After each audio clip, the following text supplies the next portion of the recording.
Hello to everyone. This is economics class and today we are going to start our fresh new chapter theory of demand in microeconomics. So students, before study the concept of demand, we will clarify या हम कह सकते हैं हम तीन words को अच्छे समझ लेते हैं क्योंकि ये जो तीन वर्ड्स हैं ज़्यादातर क्या होता है कि ये माना जाता है कि भाई स्टूडेंट्स ये सोचते हैं कि तीनों वर्ड्स नहीं, लेकिन जब हम इकोनॉमिक्स में डिमांड वर्ड को स्टडी करते हैं तो ये जो वर्ड है वो डिज़ायर और वांट से डिफरेंट होता है। वर्बली जब हम कोई चीज़ों को एक्सप्लेन करते हैं तो शायद डिज़ायर वांट या डिमांड को कंबाइंडली यूज़ कर सकते हैं, कंबाइंडली मतलब इंटरचेंजली, लेकिन ऐसा नहीं है। जब हम इकोनॉमिक्स में डिमांड को स्टडी कर रहे हैं तो वो कहीं ना कहीं डिज़ायर और वांट वर्ड से डिफरेंट है। So the three terms desire, want and demand are interchangeably used to mean the same things, but technically these are different from each other. So let you first discuss about what is desire.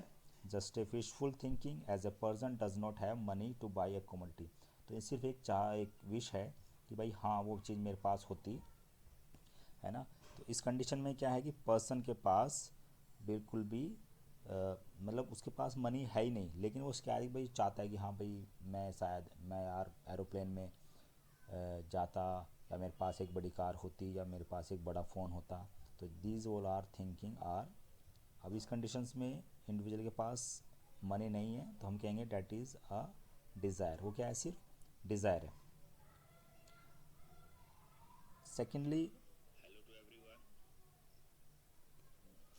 want, a desire become a want if it is supported by ability to pay। लेकिन desire के साथ साथ जब person के पास ability to पे भी हो जाती है और विलिंगनेस टू स्पेंड दोनों चीज़ आ जाती है, तो हम कह सकते हैं कि डिज़ायर कन्वर्ट हो जाती है वांट में, क्योंकि अब उसके पास वो पैसा है जिससे वो चाहे तो, अब वर्ड आ गया चाहे तो, मतलब भी वो परचेज नहीं कर रहा है लेकिन वो एबल है, वो उसके पास एबिलिटी है कि वो चाहे तो उस कमोडिटी या उस गुड्स को परचेज कर सकता है। डिज़ायर में क्या था कि उसके पास शायद वो ऐसा हो सकता था कि उसके पास एबिलिटी नहीं थी, लेकिन वांट में क्या है, अब वो एबिलिटी है कि वो चाहे तो वो स्पेंड कर सकता है। Okay, now come to the demand. Want become demand when a person willing to purchase. देखो यहाँ पे तो है विलिंगनेस टू स्पेंड, स्पेंड करने की विलिंगनेस। वॉन्ट में सिर्फ स्पेंड करने की विलिंगनेस है, मतलब उसकी पॉकेट में इतने पैसे हैं कि वो उस चीज़ को परचेज कर सकता है, लेकिन परचेज करने की विलिंगनेस नहीं है, स्पेंड करने की विलिंगनेस है, मतलब खर्च करने की।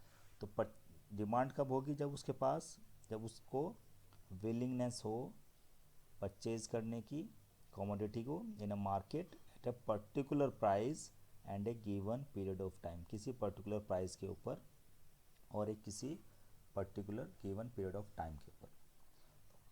ये ऐसे भी समझ लेते हैं, एक एग्जांपल लेते हैं कि भाई अब जैसे मैं कहता हूँ भाई मुझे, मेरी डिज़ायर है कि मैं आईफोन परचेज़ करूँ, तो यहाँ पर कंडीशन डिज़ायर तब आ रही है जब मेरे पास उसको परचेज़ करने के लिए मनी नहीं है। सेकंड कंडीशन तब आ गई कि भाई मेरे पास इतने पैसे हैं कि मैं चाहूँ तो खर्च कर सकता हूँ, मेरी एबिलिटी है पे करने की, है ना, लेकिन विलिंगनेस नहीं है अभी मैं विलिंगनेस नहीं है कि मैं आईफोन को परचेज़ करूँ, तो वो वांट है। जैसे ही मेरी विलिंगनेस भी आ जाती है परचेज़ करने की और मेरे पास मेरी उसकी डिज़ायर भी है और वांट भी है और विलिंगनेस टू परचेज भी हो जाएगी, तो that it become a demand. और वो डिमांड किसी पर्टिकुलर कमोडिटी की किसी पर्टिकुलर प्राइस और पीरियड ऑफ टाइम के अंदर ही होती है। Now demand refers to different possible quantities of a commodity that the consumer is ready to buy at different possible prices of that commodities. तो ये जिसमें डिफरेंट पॉसिबल प्राइस पर वो कैसे बिहेव कर रहा है कंज्यूमर, या कितनी क्वांटिटी डिमांड करता है, उसको जब हम एक शेड्यूल या टेबल में रिप्रेजेंट करते हैं that is known as demand schedule.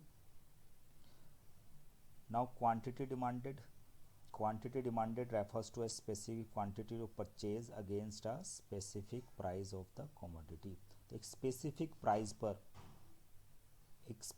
Price पर कंज्यूमर या बायर कितनी क्वांटिटी परचेज कर रहा है, that is known as table relating to price and quantity demanded is called demand schedule. ऐसा टेबल जिसमें प्राइस और क्वांटिटी मेंशन होती है, जैसे मैंने आपको बताया था कि जब हम डिमांड को डिफरेंट पॉसिबिलिटी होती है उसको राइट करते हैं तो डिमांड शेड्यूल होता है।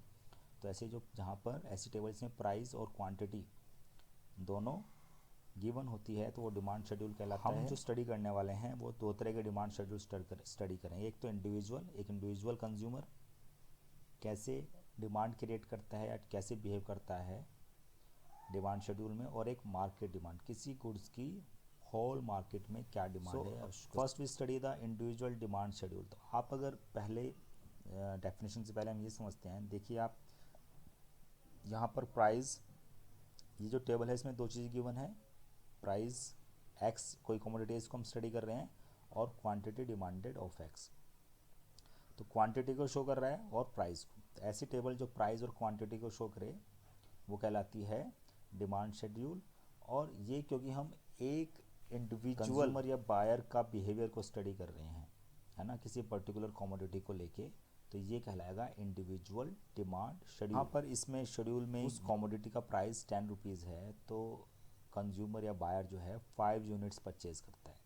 जब उसका प्राइस इंक्रीज होता है एंड बिकम 20, तो वो अपने क्वांटिटी या अपने यूनिट्स को डिक्रीज कर देता है। ये ऑब्वियसली बिहेवियर होता ही है क्योंकि उसका बजट जो है, उसकी इनकम जो है वो एंड हो जाएगी। उसका जो बजट है वो बजट लिमिटेड होने की वजह से जब प्राइजेज इंक्रीज हो रहे हैं किसी गुड्स के, तो कंज्यूमर उसकी क्वांटिटी डिमांडेड को decrease. It is a table showing different quantities, ये डिफरेंट क्वांटिटीज़ है of a commodity that one particular buyer, कोई एक particular buyer consumer in the market is ready to buy at different possible prices. तो different possible prices पर वो उस commodity को एक पॉइंट ऑफ टाइम में एक तरह से बाई करना चाहेगा।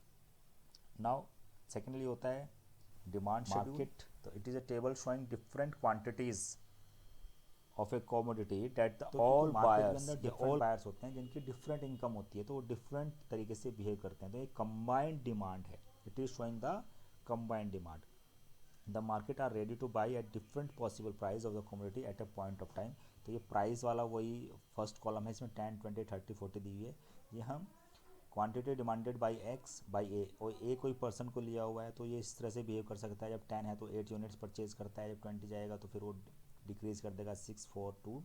ऐसी जो बी है कोई अलग पर्सन है तो हो सकता है कि वो प्राइस 10 पे ज़्यादा कमोडिटी परचेज करता हो, फिर धीरे धीरे वो भी अपनी रिक्वायरमेंट को डिक्रीज़ करता है। ऐसे ही कोई वायर सी है तो पहले 12 परचेज करता होगा, फिर वो भी अकॉर्डिंग टू प्राइस इंक्रीज़ हो रहे हैं तो वो भी अपनी जो डिमांडेड है क्वांटिटी डिमांडेड उसको डिक्रीज़ करते जाता है। तो जब हम तीनों को टोटल कर लेंगे तो that is become the market demand. Quantity demanded by a 8 + 10 + 12 30। तो इस तरह से हम ये कहलाती है को मार्केट्स को डिफिनेशन हम स्टडी कर चुके हैं अभी। अब नेक्स्ट लास्ट पे आते हैं मार्केट। अब जब ये डिमांड शेड्यूल या इंडिविजुअल डिमांड शेड्यूल को हम ग्राफिकली रिप्रेजेंट करते हैं तो वो कहलाता है कर्व, या इसको कर्व में रिप्रेजेंट करते हैं, then it is become a demand curve, individual demand curve. जो इंडिविजुअल, जब हमने ये वाली जो डिमांड शेड्यूल को स्टडी किया था तो उसके अकॉर्डिंग अगर मैं इसको ही एक ग्राफ में या एक सारे रिप्रेजेंट डिमांड शेड्यूल को, तो ये इस तरह का ग्राफ रिप्रेजेंटेशन होगा कि जब क्वांटिटी ₹10 है तो उस टाइम जो पर्सन है कंज्यूमर है वो 5 क्वांटिटी डिमांड करता है, जब 20 हो जाता है तो 4 करता है, जब 30 हो जाता है तो 3 करता है, और जब 50 हो जाता है तो 1 करता है। तो ये मेरे पास डिमांड कर्व आएगा। तो ये कहलाता है इंडिविजुअल डिमांड कर्व, जो एक कंज्यूमर के इस पर्टिकुलर कमोडिटी के ऊपर उसकी डिमांड को शो कर रहे हैं। वहीं पर जब हम मार्केट डिमांड कर्व को स्टडी करते हैं तो मार्केट डिमांड कर्व क्या दिखाता है कि वो डिफरेंट कंज्यूमर, डिफरेंट बायर्स कैसे बिहेव कर रहे हैं। तो ये अलग अलग डिमांड कर्व शो कर रहे हैं अलग अलग इनकम को, क्योंकि हर पर्सन की डिमांड और पर्टिकुलर गुड्स अलग हो सकती है अकॉर्डिंग टू देयर इनकम या बजट। सो ये क्या शो कर रहा है, ये 3 डिमांड कर्व या 3 बायर्स की डिमांड को शो करता है और उसको हम कहते हैं market demand curve. So that's all for today students, thank you, have a nice day.